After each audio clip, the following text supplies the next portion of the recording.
Good morning all.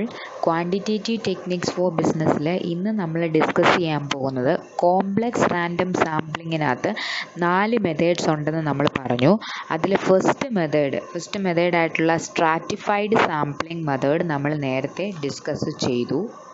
അതിന് ശേഷമുള്ള ബാക്കി 3 methods systematic sampling, multi stage sampling and cluster sampling ആണ് ഇന്ന് നമ്മൾ ഡിസ്കസ് ചെയ്യാൻ പോകുന്നത്.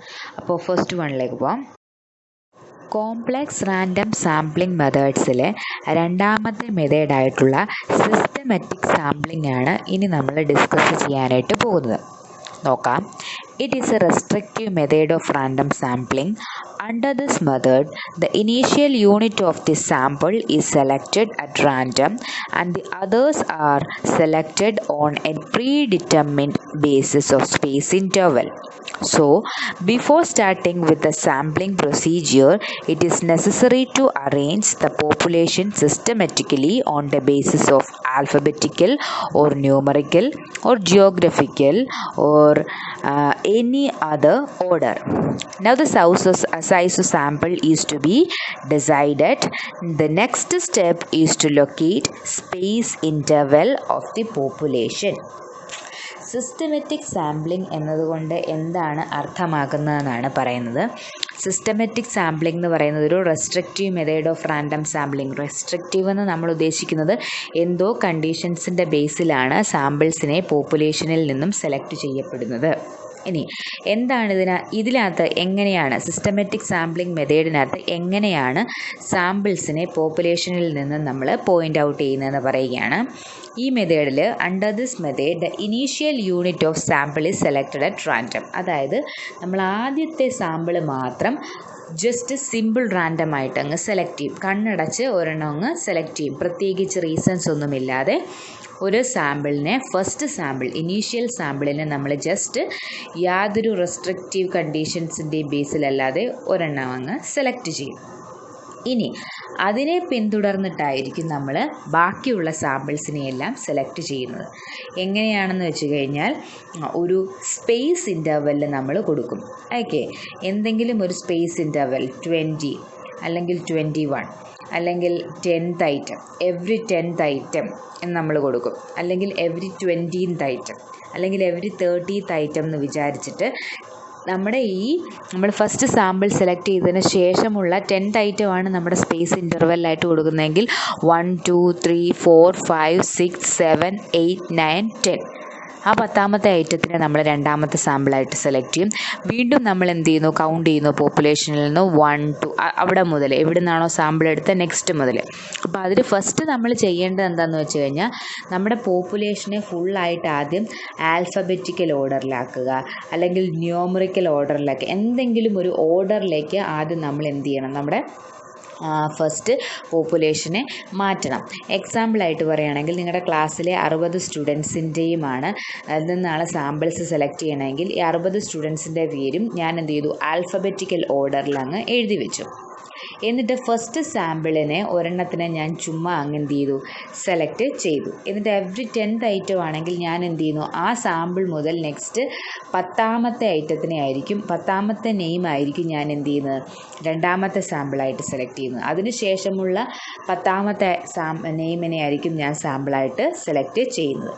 ഓക്കെ, അങ്ങനെ ഒരു സ്പേസ് ഇൻ്റർവെല്ലിൻ്റെ ഇതിലായിരിക്കും നമ്മൾ എന്ത് ചെയ്യുന്നത്, നെക്സ്റ്റ് ഓരോന്നും സെലക്ട് ചെയ്യുന്നത്. ആദ്യത്തേത് മാത്രം നമ്മൾ റാൻഡമായിട്ട് അങ്ങ് സെലക്ട് ചെയ്യും. അതാണ് സിസ്റ്റമാറ്റിക് സാമ്പിളിംഗ് എന്ന് പറയുന്നത്. ഇനി ഇവിടെ ഒരു എക്സാമ്പിൾ നമുക്ക് ടെക്സ്റ്റിൽ തന്നിട്ടുണ്ട്. Suppose there are 100 students from home 5 students are to be selected for the sample. നമ്മളിവിടെ 100 സ്റ്റുഡൻസ് ആണ് പോപ്പുലേഷൻ ഉള്ളത്. അതിൽ നിന്നും 5 പേരെ നമുക്ക് സാമ്പിൾസ് ആയിട്ട് സെലക്ട് ചെയ്യണം. 100ന് 5 എന്നുള്ളത് ഒരു കറക്റ്റായ സാമ്പിൾ അല്ല, ആഡിക്വേറ്റ് സാമ്പിൾ അല്ല. നമുക്കിപ്പോൾ നിങ്ങൾക്ക് പെട്ടെന്ന് മനസ്സിലാക്കി തരുന്നതിന് വേണ്ടിയിട്ടായതുകൊണ്ട് മാത്രം എന്ത് ചെയ്യുന്നു, 5ൽ ഒതുക്കുകയാണ്. then all the 100 students will be assigned numbers from 1 to 100. ഞാൻ നിങ്ങളുടെ 60 സ്റ്റുഡൻസിനെ ആൽഫബറ്റിക്കൽ ഓർഡറിലാക്കിയെങ്കിൽ ഇവർ ന്യൂമറിക്കൽ ഓർഡറിലാക്കുക ചെയ്തത്. എങ്ങനെയാണ് ന്യൂമറിക്കൽ ഓർഡറിലാക്കുന്നത്?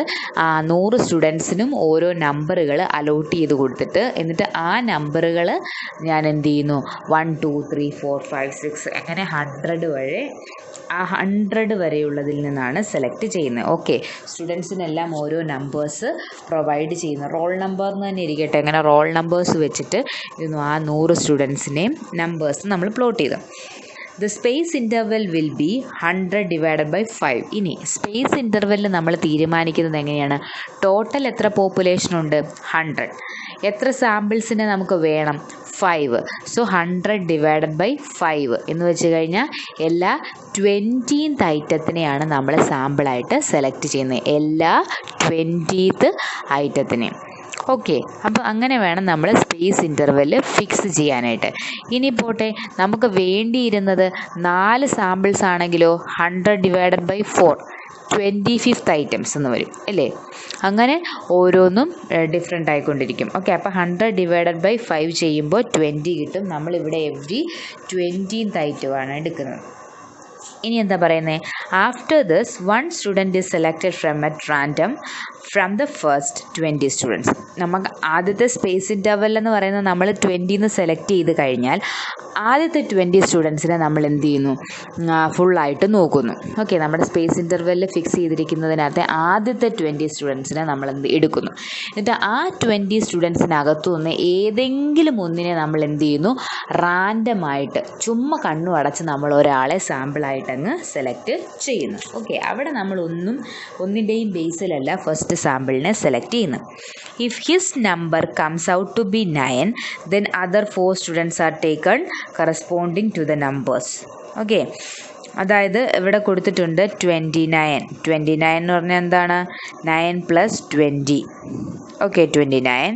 49 എന്ന് പറയുന്നത് 29 + 20, അതായത് നെക്സ്റ്റ് 20th ഐറ്റംസ്. അങ്ങനെ ചിന്തിക്കേണ്ട നിങ്ങൾ, അത് കണ്ടും കൺഫ്യൂഷൻ ആകണ്ട. എന്ന് വെച്ച് കഴിഞ്ഞാൽ എന്താണ്, ഞാൻ 9ാമത്തെ സ്റ്റുഡൻറ്റിനെയാണ് എൻ്റെ ഫസ്റ്റ് സാമ്പിളായിട്ട് സെലക്ട് ചെയ്തതെങ്കിൽ നെക്സ്റ്റ് 20th ഐറ്റത്തിന് ഞാൻ എന്ത് ചെയ്യുന്നു?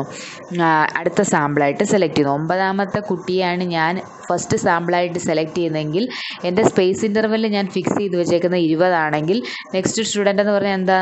20 + 9 29th സ്റ്റുഡൻ്റ് ആയിരിക്കും എൻ്റെ 2ാമത്തെ സാമ്പിൾ. ഓക്കെ, ഇനി അടുത്തത് ഞാൻ നോക്കുമ്പോൾ 3ാമത്തെ സാമ്പിൾ എന്ന് പറഞ്ഞാൽ 29th സ്റ്റുഡൻറ്റിനെ സെലക്ട് ചെയ്തതിന് ശേഷം വരുന്ന നെക്സ്റ്റ് 20th ആൾക്കാർ. അപ്പോൾ 29 + 20 49th സ്റ്റുഡൻറ്റ്. ഓക്കെ, അങ്ങനെ ഞാൻ എല്ലാ 5 സാമ്പിൾസിനെയും സെലക്ട് ചെയ്യുന്നതിനെയാണെന്ത്? സിസ്റ്റമാറ്റിക് സാമ്പിളിംഗ് എന്ന് പറയുന്നത്. ഇനി നമുക്ക് സിസ്റ്റമാറ്റിക് സാമ്പിളിംഗ് മെത്തേഡിൻ്റെ അഡ്വാൻറ്റേജസ് നോക്കാം. 4 അഡ്വാൻറ്റേജസ് ആണുള്ളത്. It is simple to understand and easy to operate. പെട്ടെന്ന് നമുക്ക് മനസ്സിലാക്കാൻ സാധിക്കും. കാരണം എന്താണ്? ഒരു സ്പേസ് ഇൻ്റർവെൽ ഫിക്സ് ചെയ്യുക, എന്നിട്ട് എന്ത് ചെയ്യുന്നു? ഫസ്റ്റ് തന്നെ റാൻഡമായി സെലക്ട് ചെയ്യുക. നെക്സ്റ്റ് ആ എവറി കേത്ത് ഐറ്റം, അതായത് ഏതാണോ നമ്മുടെ സ്പേസ് ഇൻ്റർവെൽ ഫിക്സ് ചെയ്തത് അത് വെച്ചിട്ട് നമ്മൾ എടുക്കുന്നത്. ജസ്റ്റ് സിമ്പിൾ ഓപ്പറേഷൻ അല്ലേ? It provide satisfactory result. നമുക്ക് സാറ്റിസ്ഫാക്ടറി ആയിട്ടുള്ളൊരു റിസൾട്ട് ഇതായിരുന്നു. It enjoys most of the advantages of proportionate stratified random sampling. അതായത് പ്രൊപ്പോർഷനേറ്റ് ആയിട്ട് എന്ന് വെച്ച് കഴിഞ്ഞാൽ നമ്മൾ ഒന്നിൻ്റെ ഓർഡറിലാണ് എല്ലാത്തിനെയും സെലക്ട് ചെയ്യുന്നത് അല്ലേ? അതുകൊണ്ട് ആൽഫബറ്റിക്കലോ ന്യൂമറിക്കലോ ഒക്കെ ഒരു ഓർഡറിലാണ് എടുക്കുന്നത്. അതുകൊണ്ട് എല്ലാ സ്ഥലത്തു നിന്നും നമ്മുടെ എന്ത് വരുന്നുണ്ട്? സാമ്പിൾ സെലക്ട് ചെയ്യുന്നുണ്ട്. It saves a lot of time and labour. വളരെ പെട്ടെന്ന് നമുക്ക് ചെയ്യാൻ സാധിക്കുന്നതാണ്, ടൈം കൺസ്യൂമിങ് അല്ല. അതുപോലെ തന്നെ ചെറിയ ഒരുപാട് ആൾക്കാരുടെ ആവശ്യമൊന്നും ഇതിനു വേണ്ടി ഇല്ല. ഓക്കെ, ഇത്രയാണ് അഡ്വാൻറ്റേജസ്.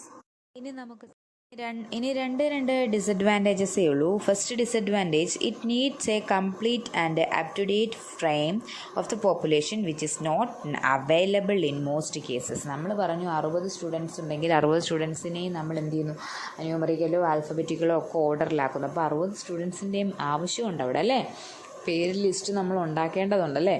പക്ഷേ അത് ഇപ്പോൾ 60 സ്റ്റുഡൻസിൻ്റെയോ 100 സ്റ്റുഡൻസിൻ്റെയോ നടക്കും. 10 ലക്ഷം ഒക്കെ വന്നു കഴിഞ്ഞാൽ നമുക്ക് അങ്ങനെ ഉണ്ടാക്കിയിട്ട് കാൽക്കുലേറ്റ് ചെയ്യുക എന്ന് പറയുന്നത് വളരെ പറ്റത്തില്ല. അപ്പോൾ വലിയൊരു ഫ്രെയിം വർക്കിൽ വരുവാണെങ്കിൽ അത് ചെയ്യാനായിട്ട് പറ്റത്തില്ല.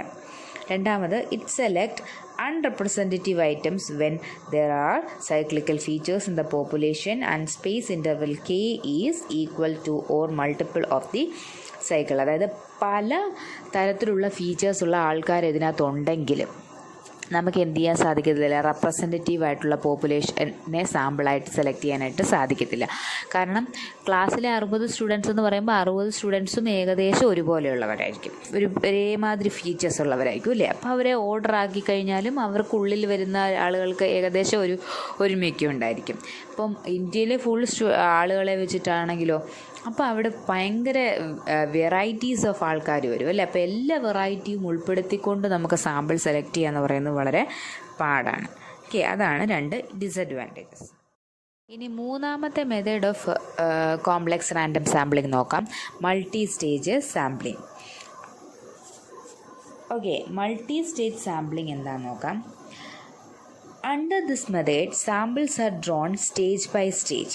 In the first stage, the universe is divided into some clusters from which certain clusters are selected as the first stage. In the second place, the selected first stage samples are again subdivided into some clusters from which again certain clusters are selected at random as the second stage samples. In the third place, the selected second stage samples are again subdivided into some clusters from which certain clusters are again selected at random as the third stage samples. Okay, in this way the process of division and subdivision of the clusters and the selection of a multi-stage samples are carried out till the sample size is reduced to a reasonable extent. അപ്പം multi stage sampling നമ്മൾ നേരത്തെ ഒരു 10 ദിവസത്തെ വെക്കേഷന് മുമ്പ് last upload ചെയ്ത general ആയിട്ടുള്ള ഓവർവ്യൂവിനകത്ത് explain ചെയ്താണ്, ഒരു വീഡിയോ ഉൾപ്പെടെ ഞാനത് എക്സ്പ്ലെയിൻ ചെയ്താണ് മൾട്ടി സ്റ്റേജ് സാമ്പിളിംഗ് എന്ന് വെച്ചാൽ. മൾട്ടി സ്റ്റേജ് സാമ്പിളിംഗ് എന്ന് വെച്ച് കഴിഞ്ഞാൽ എന്താണെന്ന് വെച്ചാൽ, നമ്മൾ ആദ്യം എന്ത് ചെയ്യുന്നു എന്ന് വെച്ചാൽ നമ്മുടെ ഫുൾ യൂണിവേഴ്സിനെ ഡിവൈഡഡ് ഇൻറ്റു സം ക്ലസ്റ്റേഴ്സ് എന്ന് വെച്ച് കഴിഞ്ഞാൽ എന്താ, സബ് ഗ്രൂപ്പുകളായിട്ട് ഡിവൈഡ് ചെയ്യുന്നു. എന്തെങ്കിലും ഫീച്ചേഴ്സിൻ്റെ ബേസിൽ സബ് ഗ്രൂപ്പുകളായിട്ട് ഡിവൈഡ് ചെയ്യുന്നു. എന്നിട്ട് എന്ത് ചെയ്യുന്നു, ഫസ്റ്റ് ഡിവിഷനകത്തുനിന്ന് നമ്മൾ ഒരു ക്ലസ്റ്ററിനെ എന്തായിട്ട് സെലക്ട് ചെയ്യും, സാമ്പിളായിട്ടല്ല, ഒരു ക്ലസ്റ്ററിനെ അങ്ങ് ഒന്നാമത്തെ സ്റ്റേജ് എന്ന രീതിയിൽ നമ്മളങ്ങ് സെലക്ട് ചെയ്യും. ഓക്കെ, ഒരു എക്സാമ്പിളായിട്ട് ഞാൻ പറയുകയാണെങ്കിൽ ക്ലാസ്സിൽ 60 സ്റ്റുഡൻസ് ഉണ്ട്, അതിൽ നിന്ന് നമുക്ക് സാമ്പിൾസിനെ സെലക്ട് ചെയ്യണം. ഞാൻ ആദ്യം എന്ത് ചെയ്യുന്നു, ബേസിക്കായിട്ട് സബ് ഡിവൈഡ് ചെയ്യുക. ആദ്യം ഒന്ന് ക്ലസ്റ്ററായിട്ട് ഇവർ രണ്ട് ഗ്രൂപ്പുകളാക്കി, ബോയ്സ് ആൻഡ് ഗേൾസ് എന്നും പറഞ്ഞ് ഞാൻ എന്ത് ചെയ്തു, ഡിവൈഡ് ചെയ്തു. ബോയ്സിനെ ഡിവൈഡ് ചെയ്തു, ബോയ്സായിട്ടും ഗേൾസായിട്ടും 2 സബ് ഡിവിഷൻസായിട്ട് ഡിവൈഡ് ചെയ്തു. ഓക്കെ, അങ്ങനെ വന്നിട്ട് ഞാൻ എന്ത് ചെയ്തു, ഗേൾസിനെ എൻ്റെ ഇതായിട്ട് സാമ്പിളല്ല ഗേൾസ് എന്നുള്ള ഗ്രൂപ്പിനെ ഞാൻ സെലക്ട് ചെയ്തു ഒന്നാമത്തെ സ്റ്റേജിൽ. രണ്ടാമത്തെ സ്റ്റേജിൽ ഞാൻ എന്ത് ചെയ്യുന്നു, രണ്ടാമത്തെ സ്റ്റേജിൽ നമ്മൾ വീണ്ടും എന്ത് ചെയ്യുന്നു, ഗേൾസ് എന്ന് പറയുന്ന ഗ്രൂപ്പിനെ സെലക്ട് ചെയ്തിട്ട് ആ ഗ്രൂപ്പിനെ വീണ്ടും സബ് ഡിവൈഡ് ചെയ്യുകയാണ്. ഓക്കെ, ഗേൾസ് എന്നുള്ള ഗ്രൂപ്പ് ഞാൻ സെലക്ട് ചെയ്തു, അപ്പോൾ ബോയ്സ് എന്നുള്ള ഗ്രൂപ്പ് ഞാൻ റിജക്റ്റ് ആക്കി. അപ്പോൾ ഗേൾസ് എന്നുള്ള ഗ്രൂപ്പിനെ ഞാൻ വീണ്ടും സബ് ഡിവൈഡ് ചെയ്യുക, അടുത്ത ക്ലസ്റ്റേഴ്സിന് അവിടെ ക്രിയേറ്റ് ചെയ്യുകയാണ്. എന്തിൻ്റെ ബേസിൽ, ഹൈറ്റിൻ്റെ ബേസിൽ. ഓക്കെ, അപ്പം ഹൈറ്റ് കൂടിയവർ, കുറഞ്ഞവർ, മീഡിയം അങ്ങനെയുള്ളൊരു 3 ഗ്രൂപ്പുകളായിട്ട് ഞാൻ സബ് ഡിവൈഡ് ചെയ്തു. ഓക്കെ, അങ്ങനെ ചെയ്ത് കഴിഞ്ഞിട്ട് ഞാൻ വീണ്ടും ആ സെക്കൻഡ് സ്റ്റേജിൽ ആ ഡിവൈഡ് ചെയ്ത ക്ലസ്റ്റേഴ്സ്, ആ 3 ക്ലസ്റ്റേഴ്സിനകത്ത് ഒരു ക്ലസ്റ്ററിനെ ഞാൻ വീണ്ടും എന്ത് ചെയ്തു, സെലക്ട് ചെയ്തു. മീഡിയം ഹൈറ്റുള്ള സ്റ്റുഡൻസിനെ, ഗേൾസിനെ ഞാൻ സെലക്ട് ചെയ്തു രണ്ടാമത്തെ സ്റ്റേജിൽ.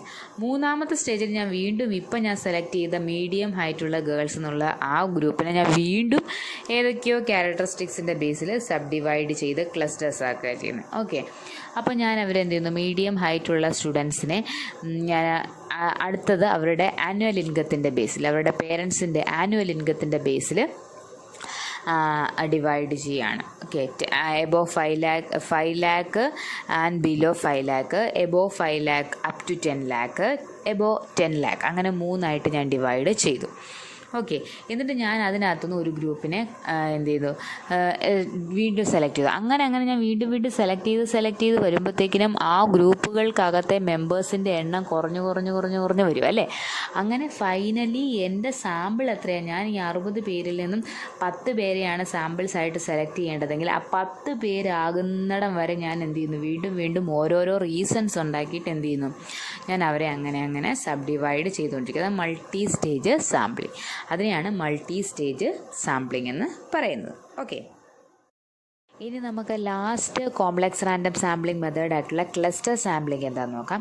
Cluster sampling is a type of restricted random sampling in which the whole universe is divided into certain sub groups called clusters.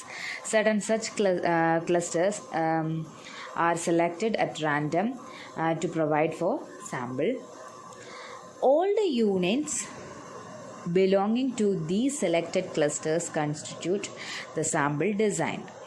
This type of sampling is used when there would be no reliable list of the units of the population. അതായത് cluster sample എന്ന് പറഞ്ഞു കഴിഞ്ഞാൽ നമ്മുടെ കയ്യിൽ population ഉണ്ടല്ലേ, അപ്പോൾ ആ പോപ്പുലേഷനകത്ത് ആ ഹോൾ യൂണിവേഴ്സിനെ നമ്മൾ എന്ത് ചെയ്യുന്നു, സബ് ഗ്രൂപ്പുകളായിട്ട് ഡിവൈഡ് ചെയ്യുന്നു. ആ സബ് ഗ്രൂപ്പുകളെ പറയുന്ന പേരാണിത് ക്ലസ്റ്റേഴ്സ് എന്ന് പറയുന്നത്. ഇനി എങ്ങനെയുള്ള സബ് ഗ്രൂപ്പുകളായിട്ടാണ് എന്നിട്ട് നമ്മൾ എന്ത് ചെയ്യുന്നു, അതിൽ നിന്നും ഒരു സബ് ഗ്രൂപ്പിനെ എന്ത് ചെയ്യുന്നു, സാമ്പിളായിട്ട് സെലക്ട് ചെയ്യുന്നു. മൾട്ടി സ്റ്റേജ് സാമ്പിളിങ് അത് ഒരുപാട് പ്രാവശ്യം ഇങ്ങനെ നടന്ന് അങ്ങനെ സംഭവിച്ചു പോകുന്നു അല്ലേ. പക്ഷേ ഇവിടെ എന്ത് സംഭവിക്കുന്നത്, ഇതിനകത്ത് നമ്മൾ ഫസ്റ്റ് സ്റ്റേജിൽ തന്നെ ഒരു സാമ്പിളിനെ അങ്ങ് എന്ത് ചെയ്യുന്നു, ഇതായിട്ട് അങ്ങ് സെലക്ട് ചെയ്യുന്നു. ഒരു എക്സാമ്പിൾ ഉണ്ട്, ആ എക്സാമ്പിൾ വെച്ച് നമുക്ക് കൂടുതലായിട്ട് പറയാം. For example, to conduct an opinion poll on the reservation issue the whole country may be divided into certain clusters, say 5000 blocks. അതായത് റിസർവേഷൻ ഇഷ്യൂവിനെ പറ്റിയുള്ള ഒരു ഒപ്പീനിയൻ കണ്ടക്ട് ചെയ്യാണ്. അപ്പോഴത്തേക്കിനും അതിനകത്ത് നമ്മുടെ ഇന്ത്യയിലെ ഫുൾ ആളുകളെ വെച്ചിട്ട് നമ്മൾ 5000 ഗ്രൂപ്പുകളാക്കി എടുത്തേക്കുവാണ്. അതിൽ നിന്നും 50 ബ്ലോക്കുകളായിട്ട് നമ്മുടെ സാമ്പിളായിട്ട് 50 blocks may be selected at random. Now all the inhabitants of these 50 blocks will constitute the sample unit to provide with the desired information. നമ്മൾ എന്ത് ചെയ്യുന്നു, അതിനകത്തുനിന്ന് സെലക്ട് ചെയ്ത ക്ലസ്റ്റേഴ്സിനെ, ആ സബ് ഗ്രൂപ്പുകളെ സാമ്പിളായിട്ട് എടുത്ത് പഠിക്കുന്നു. അതാണ് ക്ലസ്റ്റർ സാമ്പിളിംഗ്. ഓക്കെ. ഇന്ന് ഡിസ്കസ് ചെയ്ത കോംപ്ലക്സ് റാൻഡം സാമ്പിളിങ്ങിനകത്തെ systematic sampling, multi stage sampling, cluster sampling എല്ലാം നിങ്ങൾക്ക് മനസ്സിലായി എന്ന് വിചാരിക്കുന്നു. Thank U.